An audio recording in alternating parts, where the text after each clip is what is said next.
Conditions idéales pour l'endormissement du jeune enfant. Bonjour à toutes et à tous. Aujourd'hui, nous nous retrouvons pour parler des conditions idéales pour l'endormissement du jeune enfant. Ce qui est important à savoir, c'est que si l'enfant s'endort dans une chambre à trop forte exposition du jour, la mélatonine, l'hormone nécessaire au sommeil, ne pourra pas se sécréter normalement. Une pénombre dans la chambre est donc l'idéal. Ou privilégier une lumière tamisée. Bien sûr, ceci est à conseil pour les parents. Vous le savez, l'enfant ne doit pas être exposé aux écrans. La lumière bleue des écrans a un impact aussi sur le taux de mélatonine et donc sur le sommeil. N'oubliez pas d'aérer la pièce et de privilégier une température à 19 degrés environ. Si un enfant a trop chaud, il trouvera en effet moins facilement son sommeil. De même, s'il a trop froid. Ce qui est essentiel aussi pour le jeune enfant, ce sont les rituels.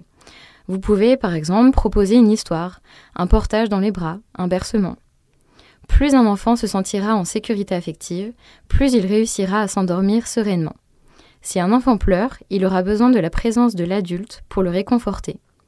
N'oubliez pas de lui donner son objet transitionnel s'il en a un, son doudou, sa tétine ou un linge avec l'odeur de sa mère. Cela le rassurera. Le rythme de l'enfant doit être respecté. Vous serez attentif aux signes de l'enfant indiquant qu'il est fatigué.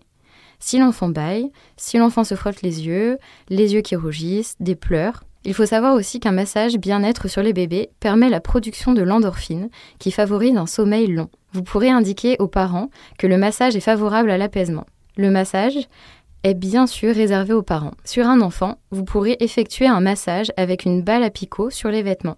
Cela va détendre l'enfant. Un atelier yoga ou la relaxation va être bénéfique juste avant l'endormissement. Voilà, vous connaissez maintenant toutes les conditions idéales pour un enfant serein et bien endormi. Ce podcast est terminé. À bientôt!